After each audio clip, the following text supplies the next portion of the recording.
तो चलो बात करते हैं ठोस अवस्था। तो ठोस अवस्था में चलना स्टार्ट करते हैं और आज का लेक्चर नंबर है 7। लेकिन आज का लेक्चर है बहुत कठिन, इसलिए कठिन क्योंकि आज हम कुछ ऐसी चीजें पढ़ेंगे। आज हम मैथ्स पढ़ेंगे, मैथ्स, और मैथ्स बहुत ज्यादा है आज। तो चलो शुरुआत करते हैं मैथ्स में, और आज हम सीखेंगे क्या? निबिड़ संकुलन संरचना। तो आज हम सीखने वाले हैं निबिड़ संकुलन संरचना। देखो कल भी सीखा था हमने, कल भी हमने निबिड़ संकुलन संरचना सीखी थी। वहां पर हमने सीखा था, याद करो, हमने वहां पर सीखा था दो वाला मतलब यानी कि जो हमारे पास में थी वो कौन सी थी? 2D वाला। और जहां तक मुझे याद आ रहा है उसमें एक और चीज सीखी थी हमने, वो शायद मेरे हिसाब से भी रह गई है, उसको पहले देख लेते हैं। याद आ गया मुझको, अभी भी याद आया कि 2D में मैंने दो चीजें सीखी थी। एक तो हमने सीखा था वर्ग का रूप, है ना।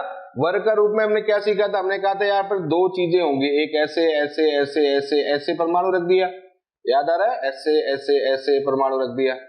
तो ये घटना हमने सीखी थी यहाँ पर, ठीक है, ये सीखा था। क्लियर? इसमें हमने कहा था कि यार कुछ इस टाइप से, देखो ये वर्ग होगा, ये भी वर्ग कहलाएगा, और फिर हमने कहा था यार ये भी, इसको भी यहां से भी वर्ग कह सकते हैं, तो ये भी वर्ग हो गया, है ना। ये दोनों चीजें सीख ली थी, वर्ग था। तो ये 2D में हमने वर्ग लिया था, और 2D में वर्ग लेने पर एक और चीज हमने वहां पर सीखी थी, हेक्सागोनल भी सीखा था। हिंदी में इसको बोलते हैं षटकोणीय। तो षटकोणीय जो था वो भी हमने सीखा था यहाँ पर।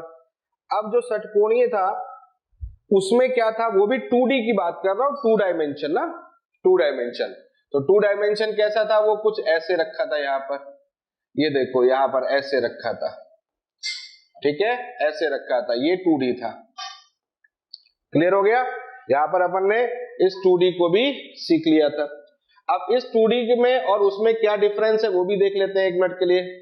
उसमें देखो, उसमें क्या था? वहां पर हेक्सागोनल फॉर्म हो रहा था। तो यहां पर बात कर रहे थे हेक्सागोनल, षटकोणीय मैंने क्या कहा था? षटकोणीय में देखो ये कंडीशन यहां पर निकाली थी, है ना। ये कंडीशन हमने यहां पर षटकोणीय में, हेक्सागोनल में निकाल ली थी। अब हेक्सागोनल में देखो मैंने कहा था कि यहां पर देखो, अगर कोऑर्डिनेशन नंबर उप सह संयोजक संख्या कितनी होगी? कोऑर्डिनेशन नंबर देखो यहां भी सिखाया था मैंने कहा था कि एक एटम कितने परमाणुओं, यानी एक परमाणु कितने परमाणुओं से घिरा हुआ है, एक परमाणु कितने परमाणुओं से घिरा हुआ है, ये इसका कोऑर्डिनेशन नंबर होता है। तो जैसे यहां पर देखा, ये 1 हो गया, ये 2 हो गया, ये 3 हो गया, ये 4 हो गया, तो यहां पर कोऑर्डिनेशन नंबर कितना आया था? कोऑर्डिनेशन नंबर उप सह संयोजक संख्या। उप सह संयोजक संख्या का मतलब वह संख्या जो कि ये दिखाता है कि वह परमाणु कितने परमाणुओं से घिरा हुआ है। उप सह संयोजक संख्या का मतलब वह संख्या बताता है कि वह कितने परमाणुओं से घिरा हुआ है। तो ये देखो 4 परमाणुओं से घिरा हुआ है, तो ये 4 हो जाएगा। और यहां पर अगर हम देखें तो ये कितने परमाणुओं से घिरा हुआ है? तो ये घिरा हुआ है 6 परमाणुओं से, 1 2 3 4 5 6। तो कितने से घिरा हुआ है? 6 परमाणु से घिरा हुआ है। तो इसका मतलब यहां पर जो कोऑर्डिनेशन नंबर आएगा वो कितना आ जाएगा? 6 आ जाएगा। आ रही बात समझ में? ये दोनों में अंतर है। तो ये भी हमने ये सीख लिया था, ये रह गया था, तो इसी के बारे में बात कर लेते। तो ये कोऑर्डिनेशन नंबर 6 आ जाएगा। यहां तक कोई डाउट नहीं होनी चाहिए मेरे हिसाब से।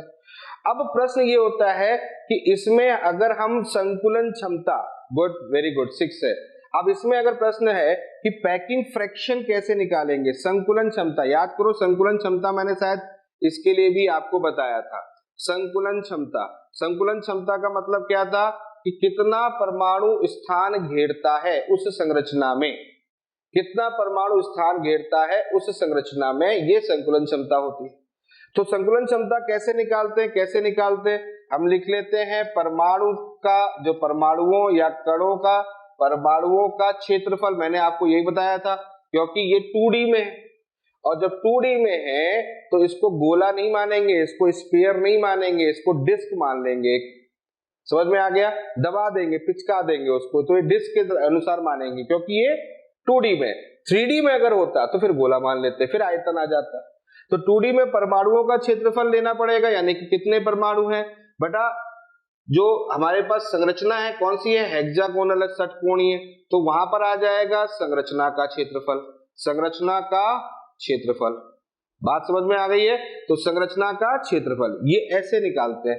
यहां तक मैंने बताया था, इसमें भी याद करो मैंने बताया था, इसमें कहा था परमाणुओं का क्षेत्रफल बटा संरचना का क्षेत्रफल। तो यहाँ परमाणुओं का क्षेत्रफल संरचना का क्षेत्रफल अपन ने हल किया था, बिल्कुल तरीके से हल कर लिया था। याद आ गया होगा सभी को बच्चों, याद आया कि नहीं आया? तो परमाणुओं का क्षेत्रफल और संरचना का क्षेत्रफल हमने इसके लिए निकाला था। याद करो मैंने इसमें दो तरीके बता दिए थे, दो रास्ते बता दिए थे। क्लियर है कि नहीं है? समझ में आ गया? और इसमें अगर हम बात करते हैं, इसमें क्या करते हैं, तो यहाँ पर भी वही स्थिति होती है। तो यहाँ पर क्या हो गया, परमाणुओं का क्षेत्रफल बटा संरचना का क्षेत्रफल। ठीक है बच्चों, यहां तक समझ में आ गया? चलो अब मेरा क्वेश्चन आपसे ये है कि बताओ इसका कैसे ज्ञात करेंगे। तो प्रश्न यही है कैसे ज्ञात करेंगे। तो चलो यहाँ पर शुरुआत कर रहे हैं अपन, यहाँ पर शुरुआत कर रहे हैं। अब आप ही बताओगे मुझको, मैं जानना चाहता हूँ। आप लोगों को बहुत बढ़िया तरीके से आपको आती है सारी चीजें, क्षेत्रफल निकालना आता है। तो ये रहा आपके पास में सारी स्थिति, ये रही आपके पास में स्थिति। तो यहां से आपको निकालना है इसका पहले परमाणु का क्या निकालना है, परमाणु का पहले आपको निकालना है क्षेत्रफल। ठीक है, तो आप देखो यहाँ पर पहले परमाणु का क्षेत्रफल निकालते हैं। तो इस गोले में और इस जो संरचना बनी है इसमें परमाणु का क्षेत्रफल कितना प्रयोग हो रहा है उसको देखो। देखो ये है, ये देखो ये वाला भाग, ये वाला भाग, ये वाला भाग और ये वाला भाग, ये वाला है। और साथ ही साथ में कौन सा भाग एक और है, ये वाला भाग भी है, ये वाला। ठीक, तो बस अब इसको पहले जोड़ लेते हैं। तो जोड़ेंगे तो कैसे जोड़ेंगे, देखो इसका क्या होगा, इसका हो गया, इसका कौन सा हो जाएगा, इसका हो जाएगा इस वाले का पाई आर स्क्वायर हो गया, इसका हो गया पाई आर स्क्वायर हो जाएगा।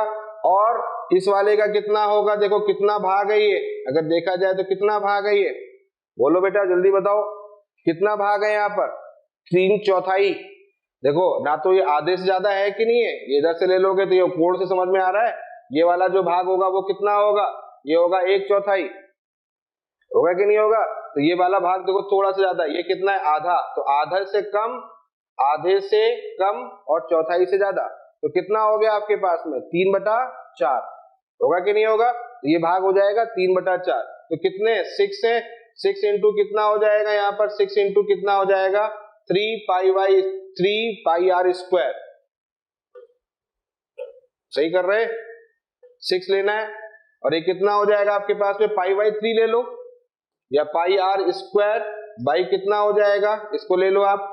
चलो इसको हल करो, आप ही करो पहले, मैं सभी कर दूंगा तो फिर तुम लोग फिर दिमाग नहीं लगाते हो। चलो चलो चलो चलो, मैथ आती है तुम लोगों को, रोक दिया मैंने, हाँ ठीक है। चलो लगाओ इसमें जरा पैकिंग फ्रैक्शन निकालो भाई, मुझे पैकिंग फ्रैक्शन चाहिए, मैंने इसीलिए छोड़ दिया इसको। चलो चलो चलो चलो बताओ, फिर तुम लोग क्या है सुनते रहते हो, मैंने देखा है। पैकिंग फ्रैक्शन निकालो, मैं यहां पर लिख दे रहा हूं परमाणुओं का क्षेत्रफल बटा संरचना का क्षेत्रफल। जल्दी जल्दी करो, जल्दी सॉल्व करो। चलो बताओ कितना आएगा, कुछ आया? एक तो पाई आर स्क्वायर आ गया और ये कितना आ जाएगा, इनका जोड़ो यहां पर, तो 1/3 आ जाएगा, 1/3। देखो कर पा रहे हो, ये 1/3 हो गया।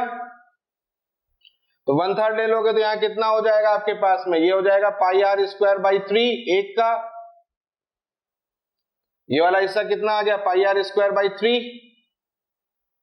तो ये कितना है 6 है, तो गुणा 6 कर दिया, 2 आ गया। चलो मैं भी सॉल्व कर रहा हूं, आप भी सॉल्व करो, सॉरी पाई आर स्क्वायर। ठीक, सॉल्व करो, थोड़ा मैथ लगानी पड़ेगी अपने को आज। तो ये हो गया पाई आर स्क्वायर, तो 2 पाई आर स्क्वायर यानी pi R square plus pi R square, ये देखो 2 pi R square, 2 pi R square plus pi R square बराबर आ गया 3 पाई आर स्क्वायर। ये लो, ये आ गया, हाँ ठीक है बिल्कुल सही है, 3 पाई आर स्क्वायर, बिल्कुल ठीक। चलो अब आगे निकालते हैं क्षेत्रफल क्या होता है। क्षेत्रफल क्या होता है, इसकी लंबाई मान लेता हूं, इसकी लंबाई देखो वही ए की किनारे की लंबाई ए, तो क्षेत्रफल क्या होता है 6 इंटू √3/4 a स्क्वायर, यही तो होता है क्षेत्रफल, ये तो याद होगा ना, 6 इंटू √3/4 a स्क्वायर षटकोणीय का क्षेत्रफल होगा। और a बराबर कितना होगा भाई, कहीं ना कहीं तो अपन लंबाई इसका त्रिज्या तो ले रहे हैं, बहुत आराम से समझना आज की बात को, थोड़ा सा आज कठिन बात मैंने पहले ही बोल दिया, त्रिज्या r है, तो a बराबर कितना लिख सकते हैं, a बराबर 2r लिख सकते हैं। तो इसको थोड़ा सा और ओपन कर लें, 6 इंटू √3/4 इंटू 2r का होल स्क्वायर, ये हो गया 6 इंटू √3/4 इंटू 2r का होल स्क्वायर। अब देखो पैकिंग फ्रैक्शन निकालना है, वही संकुलन क्षमता हिंदी में लिख दे रहा हूं मैं, संकुलन क्षमता।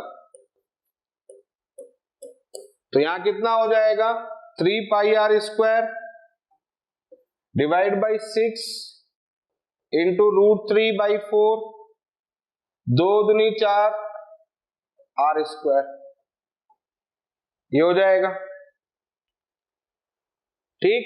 r स्क्वायर से r स्क्वायर कट गया, 4 से 4 कट गया, तो यहां कितना आ जाएगा, 3 दूना 6, ये 2 कट गया, तो आ जाएगा π/2√3, π/2√3। चलो आगे सॉल्व करो π/2√3 को, π/2√3 ठीक है, π/2√3 सही लिखा है, कहीं गड़बड़ तो नहीं कर रहे, 4 से 4 कट गया, √3 और π/√3, पाई की वैल्यू कितनी 3.14 डिवाइड बाई 2 इंटू √3, जल्दी बताओ इसको हल कराओ, √3 का मान 1.732, तो 17 दूनी 34, 31.091 के लगभग आ रहा होगा, सही है क्या, ये 0.91 के लगभग आ रहा है। इसका मतलब अगर हम बात करें तो कितना प्रतिशत स्थान घेर लिया है इसने, 91% स्थान घेरा है, यानी 91% स्थान घेरा है, तो रिक्त कितना होगा, रिक्त कितना होगा, रिक्त हो जाएगा आपका 9%, होगा कि नहीं होगा, तो रिक्त स्थान कितना हो गया 9%। अब मुझे एक बात बताओ, अगर हम वर्ग की बात कर रहे थे, किसकी बात कर रहे थे, वर्ग की बात कर रहे थे, तो वर्ग में अगर हम देखें तो हमारे मिल रहा था 78%, ये कितना मिल रहा था, अगर आप देखो तो आपके पास में 78.5% ये मिल रहा था, और यहां कितना मिल रहा है अपने को, यहां मिल रहा है 90 या 91% लगभग की बात कर रहा हूं मैं। तो एक बात मुझे बताओ, अगर तुमसे ये पूछा जाए कि बेटा दोनों में से कौन अच्छा है, किसमें संकुलन करना अच्छा है, ठीक है, किसमें संकुलन करना अच्छा है, तो आप कहोगे कि षटकोणीय में आप षटकोणीय संकुलन करो तो ज्यादा अच्छा रहेगा। समझ में आ रही बात। तो अगर उसे पूछा जाए कि कौन ज्यादा स्थान घेरता है, तो आप कहोगे षटकोणीय जो होता है वो ज्यादा स्थान घेरता है। लेकिन फिर से एक बात मैं रिपीट कर दूं, ये बात मैं कर रहा हूं 2D के लिए, 2 डायमेंशन की बात कर रहा हूं। हो सकता है ये चीज आपको किताब में ना मिले और नहीं मिलेगी, जहां तक मुझे याद है कि किताब में ये दोनों चीजें आपको नहीं मिलेंगी, क्योंकि किताब में सीधे 3D दिया हुआ है। लेकिन प्रश्न बनता है 2D में, अगर आप कोई कल की डेट में कोई एग्जाम अगर फाइट करने जा रहे हो, कोई अगर कहीं पर कोई किसी कॉम्पिटिटिव एग्जाम देने जा रहे होगे, तो वहां पर ये चीज मिलेगी जरूर।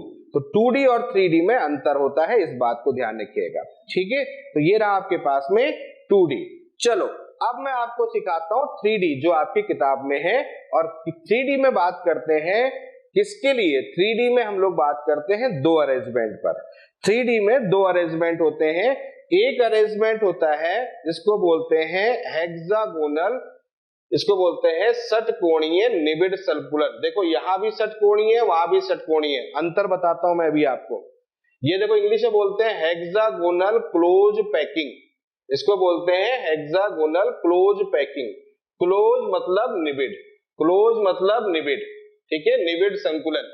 अब देखो दोनों में अंतर क्या होता है, इसको केवल आप षटकोणीय बोलोगे, सेवर षटकोणीय, निबिड़ संकुलन नहीं बोलोगे, इसको बोलोगे सिर्फ षटकोणीय, ठीक है, षटकोणीय व्यवस्था बोल दोगे आप, और कुछ नहीं बोलोगे। तो यहां पर बोलोगे षटकोणीय व्यवस्था, और यहां पर क्या बोलोगे, यहां पर बोलोगे षटकोणीय संकुलन। या षटकोणीय निबिड़ संकुलन। जब भी हम निबिड़ शब्द का प्रयोग करेंगे, निबिड़ संकुलन का प्रयोग करेंगे, तो दिमाग में स्ट्राइक करेगा कि हम 3D की बात कर रहे हैं, 3 डायमेंशन की बात कर रहे हैं, क्योंकि निबिड़ शब्द उसके लिए प्रयोग किया गया है। समझ में आ गया।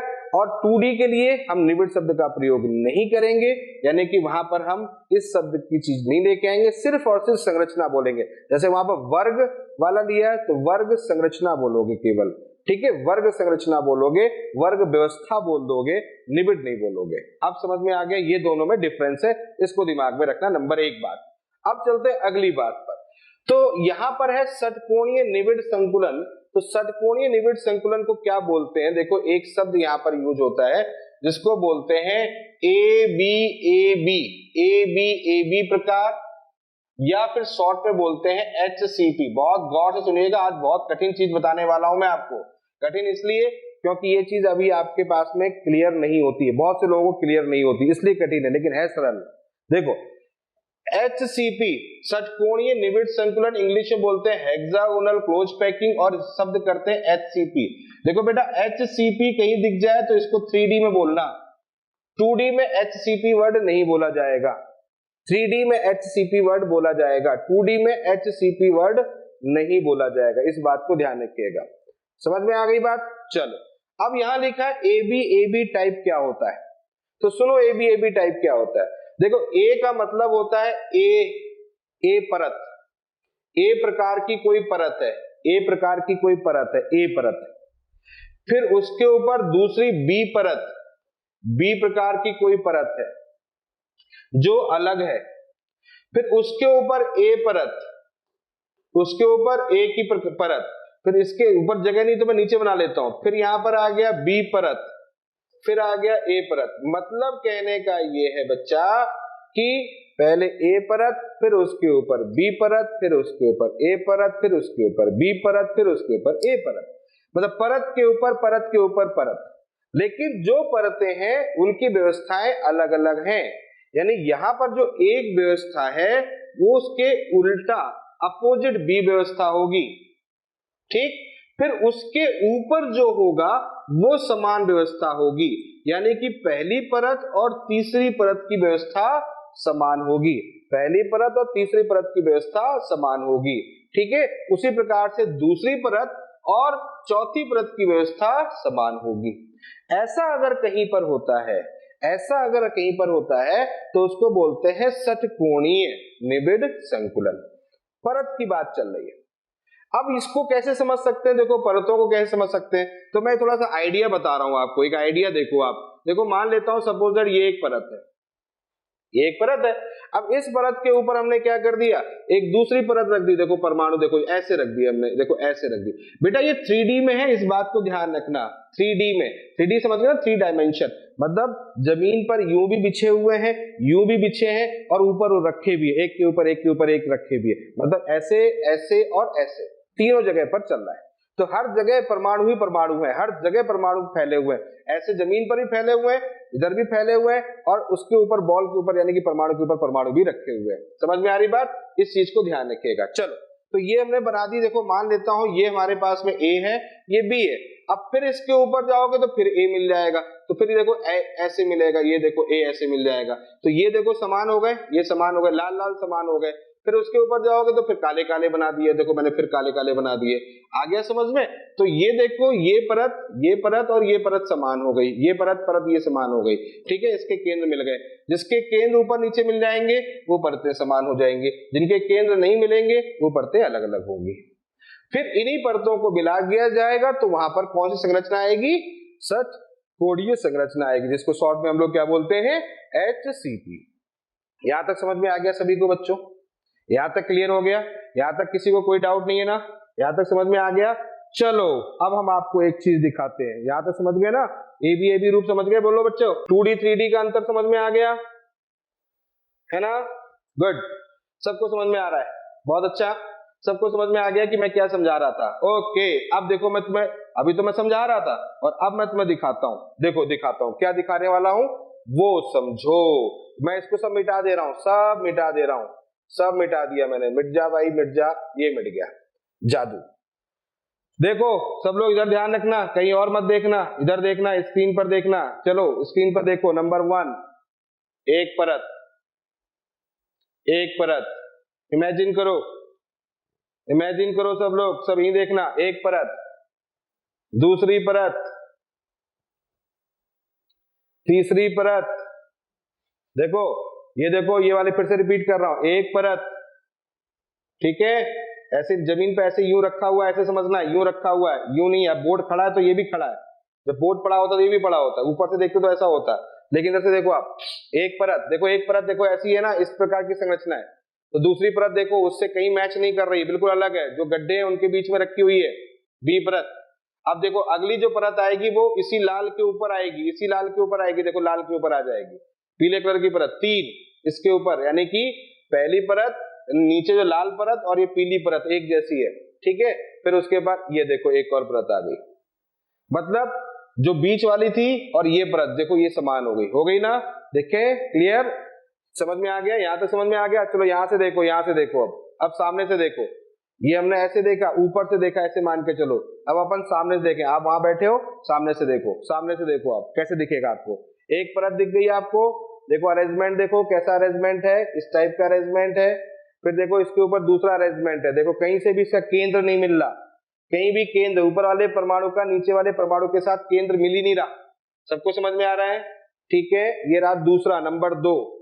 नंबर 2 के बाद नंबर 3, देखो इसका केंद्र इससे मिल रहा है, देखो इसका केंद्र इससे मिल रहा है, देखो इसका केंद्र इससे मिल रहा है, देखो इसका केंद्र इससे मिल रहा है, इसका केंद्र इससे मिल रहा है, इसका केंद्र इससे मिल रहा है, ठीक। तो ये ए परत है बेटा, ये ए है, ये ए परत है, ये कैसा है, बी है, तो ये कैसा हो गया, फिर ये ए हो गया, ए बी ए, तो ए ए परत समान हो गया, पहली तीसरी समान हो गई, इसका मतलब षटकोणी की तरफ जा रहा है।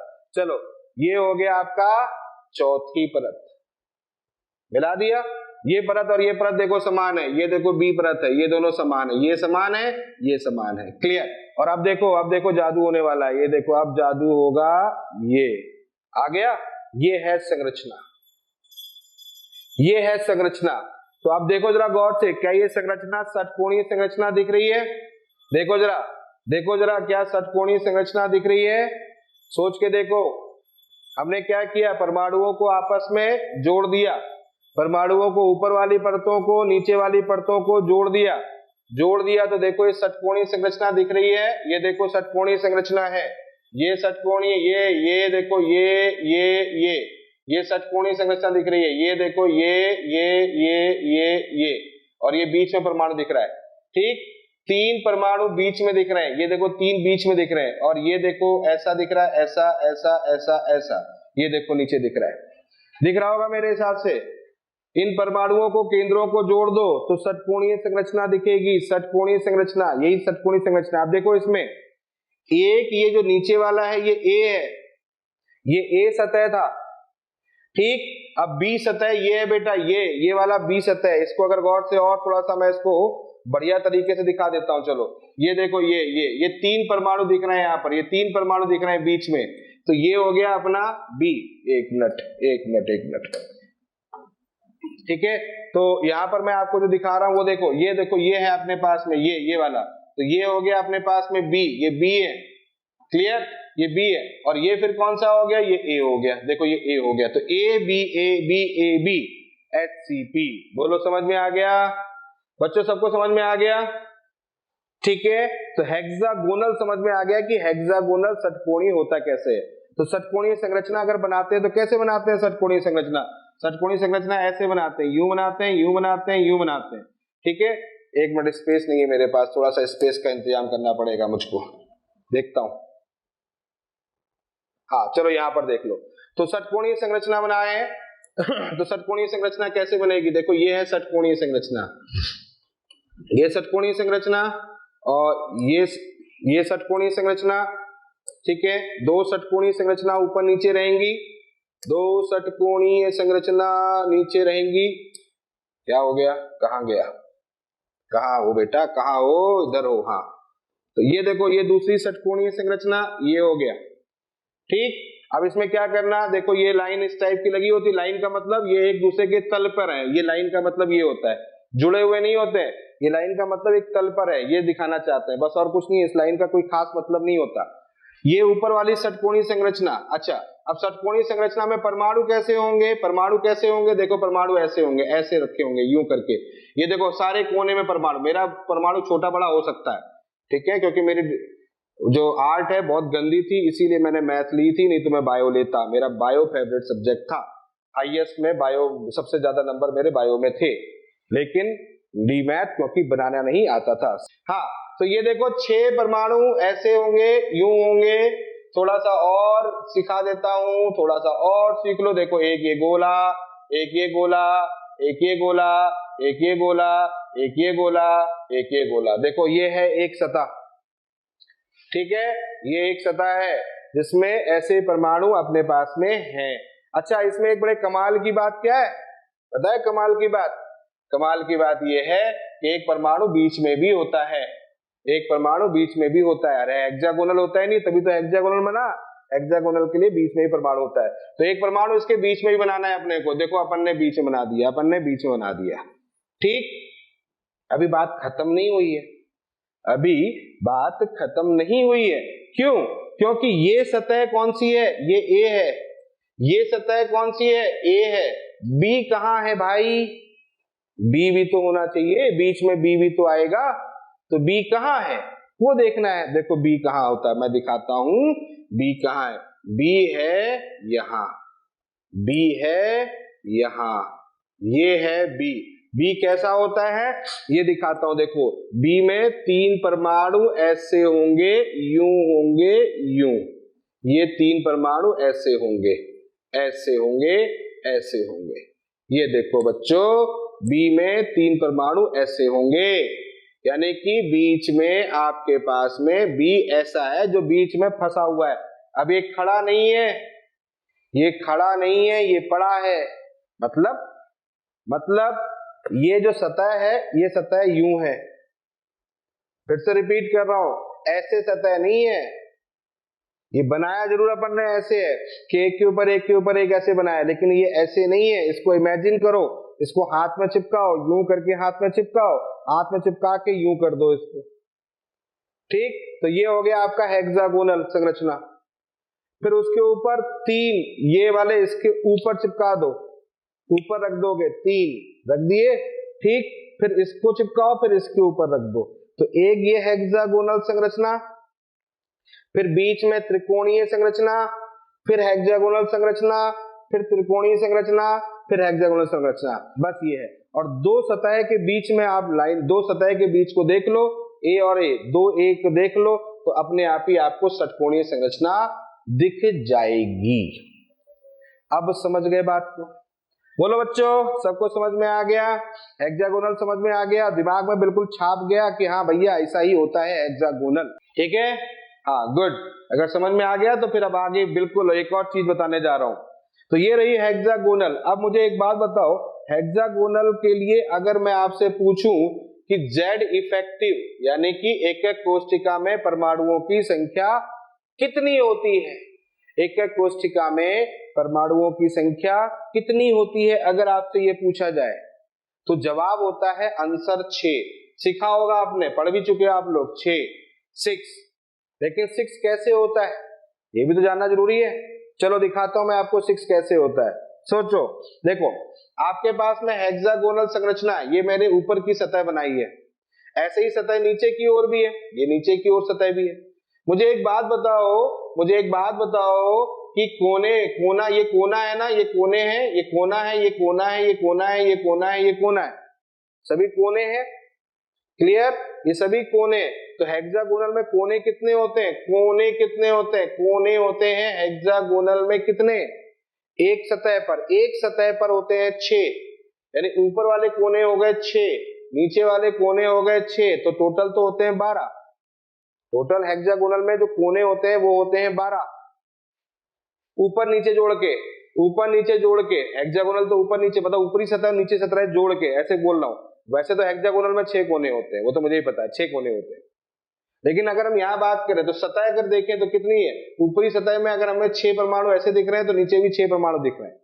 चलो फिलहाल एक कोना कितने परमाणु, एक कोना कितनी संरचना कितनी हेक्सागोनल षटकोणीय संरचना से जुड़ा होगा, बताओ जरा। एक कोना में रखा परमाणु, एक कोने में रखा परमाणु कितनी षटकोणीय संरचना से जुड़ा हुआ होता है, सोच के बताओ। जैसे कि घनी की बात करते हैं तो घनी में हमने सीख लिया था कि एक कोना 8 घनीय संरचनाओं से जुड़ा होता है। उसी तरीके से एक षटकोणीय संरचना का एक कोने पर रखा परमाणु कितने घनीय संरचना से जुड़ा होता है। इमेजिन करो, घर में कभी षटकोणीय संरचना नहीं देखी आपने? षटकोणीय संरचना घर में होती है, घर में काफी जगह दिखने को मिल जाती है। किचन में चले जाओ, किचन में काफी षटकोणीय संरचना, गिलासें दिख जाती है षटकोणीय संरचना की, ठीक है, बर्तन दिख जाते हैं, वो जो आटा दाल चावल जिसमें रखते हैं डब्बे वो दिख जाते हैं, और भी बहुत सी चीजें मिल जाती है घर के अंदर षटकोणीय संरचना।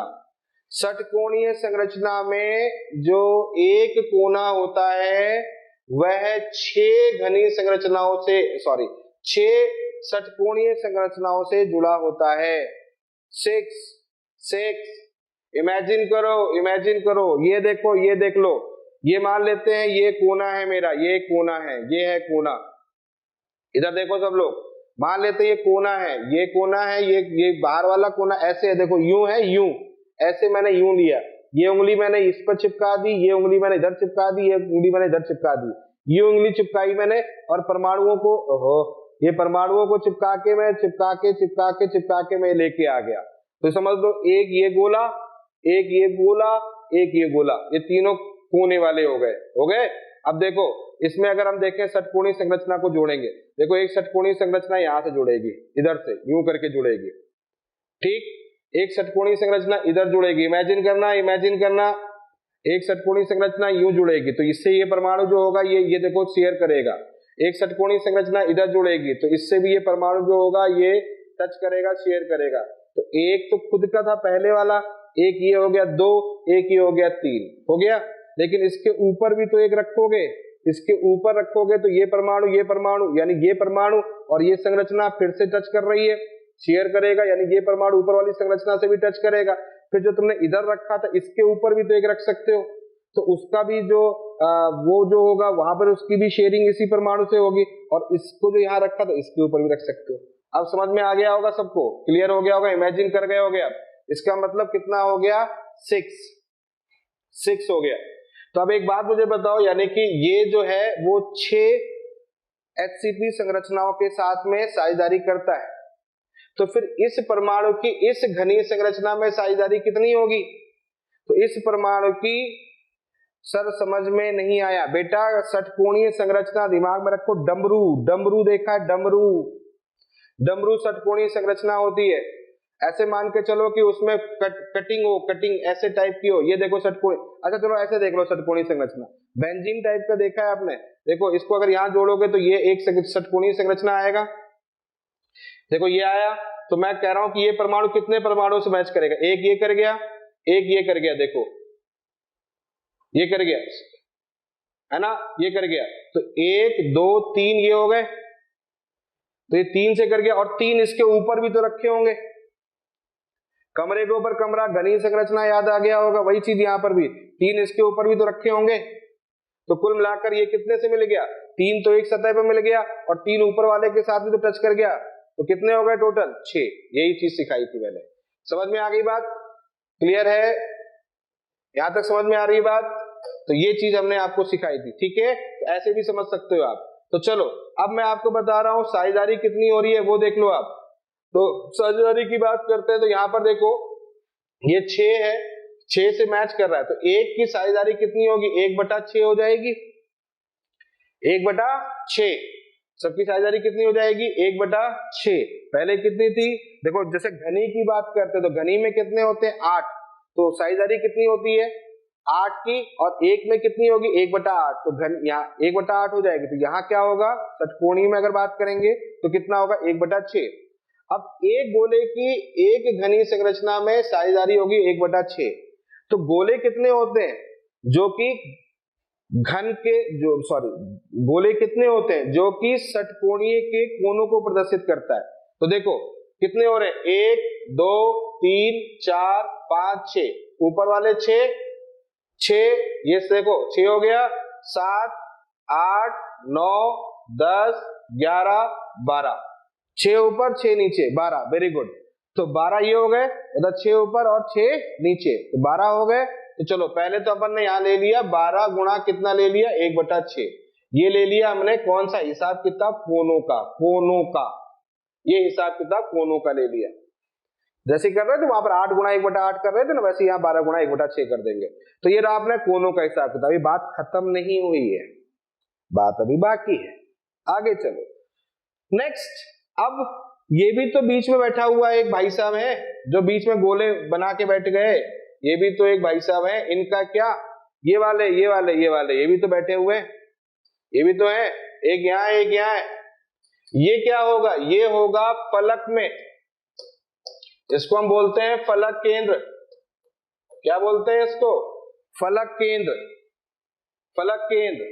तो आप सोचो डमरू के दो हिस्से, दो फलक, एक डमरू का ये, एक डमरू का ये, एक ये, इसमें भी एक परमाणु है फलक के केंद्र पर, इसमें भी एक परमाणु है फलक के केंद्र पर। इसके आगे भी तो क्या होगा, षटकोणीय संरचना है, इधर भी षटकोणीय संरचना है, क्लियर। तो वो एक परमाणु इसमें भी है, इस षटकोणीय संरचना में भी है, और वही एक परमाणु इस षटकोणीय संरचना में भी है, यानी कि वो परमाणु दोनों जगह, इधर भी है और इधर भी है। तो याद करो ऐसा हमने कहाँ कर रखा था, घनीय संरचना में ऐसा किया था कि जब फलक के केंद्र पर परमाणु होता है तो उस जगह पर दो हिस्से में रहता है, इधर भी रहता है इधर भी रहता है, 1/2 1/2 रहता है, याद आ गया होगा। तो इसके लिए अगर बात करें तो यहाँ कितना होगा, 2 × 1/2, ये किसके लिए हो जाएगा, ये हो जाएगा फलक केंद्र के लिए। दो होते हैं आधी आधी साझेदारी, बोलो ये समझ में आ गया, क्लियर हो गया।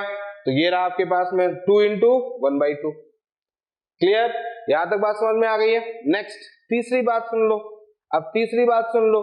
तीसरी बात ये है, तीसरी बात ये है कि ये 3 परमाणु भी तो भी बैठे हुए हैं अंदर, ये 3 परमाणु भी तो कुछ ना कुछ अपनी कहानी कहेंगे। ये 3 परमाणु कहाँ है, दो सतहों के बीच में है, ये 3 परमाणु दो सतहों के बीच में है। ये परमाणु से दूसरी ये संरचना टच ही नहीं करेगी। आप गौर से देखो, ये लाइन हमने यूं बनाई हुई है, ये लाइन हमने यूं बनाई हुई है, तो ये अंदर है बेटा, बाहर तो है ही नहीं, ये बाहर है ही नहीं। देखो ये बाहर है, ये दूसरे से साझेदारी करेगा, यहां है दूसरे से साझेदारी करेगा, लेकिन ये 3 परमाणु तो अंदर है, ये तो साझेदारी किसी से करेंगे नहीं। इसको ऐसे समझ सकते हो, जब घनी संरचना की हम लोग बात करते हैं तो केंद्र पर जो परमाणु होता है वो क्या किसी से साझेदारी करता है, नहीं करता। उसी प्रकार से 3 परमाणु जो होंगे ये अंदर होंगे, ये साझेदारी किसी से नहीं करेंगे। तो नहीं करेंगे तो ये तो ऐसे ही रहेंगे, यानी केंद्र पर लगभग, मैं केंद्र पर मान लिया, मैंने मान लिया, वैसे होता नहीं है लेकिन मान लिया केंद्र है, तो ये 3 है। अब जोड़ो बेटा, अब जोड़ो मान, अब जोड़ो मान, देखो यहां कितना हो गया, 12 × 1/6 प्लस 2 × 1/2 प्लस 3, ये देखो 6 दूनी 12, 2 2 एकम 2 1, तो 6 दूनी 12, 2 1 3, ये देखो 6 आ गया। अब समझ में आई बात, अब समझ में आया बच्चों सभी को, क्लियर हो गया। तो कोई आपसे पूछे कि कैसे होता है 6, तो ऐसे होता है 6, कोने पकड़ लो, कोने पकड़ लो, फलक केंद्र पकड़ लो और 3 अंदर देख लो, कोने फलक केंद्र और 3। तो जब तक संरचना नहीं समझ में आएगी ना तब तक समझना बड़ा कठिन है। तो मुझे लगता है कि अब आपको षटकोणीय संरचना का फील आ गया होगा कि षटकोणीय संरचना होती कैसी है, कैसे बनाते हैं, किस रूप में होती है, AB रूप किस प्रकार से होता है और कैसे वहां पर अपन निकालते हैं कि ये 6 है। अच्छा एक और चीज छोटी सी बात है, कोऑर्डिनेशन नंबर कितना होता है, उपसह संयोजक संख्या कितनी होती है, कोऑर्डिनेशन नंबर कितना होता है, उपसह संयोजक संख्या कितनी होती है, ये भी एक छोटा सा पॉइंट है। कोऑर्डिनेशन नंबर कितना होता है, उपसह संयोजक संख्या कितनी होती है, तो उपसह संयोजक संख्या जो होती है वो होती है इसकी 12। इसको मैं डिस्कस करूंगा नेक्स्ट क्लास में कि कोऑर्डिनेशन नंबर 12 क्यों होती है। ठीक है बच्चों, क्लियर है। तो आज यहीं पर फिर मुलाकात होगी, पढ़ते रहिए, खुश रहिए और सेहत का ख्याल रखिए। ठीक है, तो आज अपन यहीं पर रोकते हैं, इसके आगे की आप चीजों को ध्यान रखिएगा। कल इसके आगे और भी कठिन चीजों को, यानी और भी अच्छी चीजों, कठिन तो नहीं कह सकते, अच्छी चीजों को देखेंगे। ठीक है, चलिए, ओके, गुड बाय।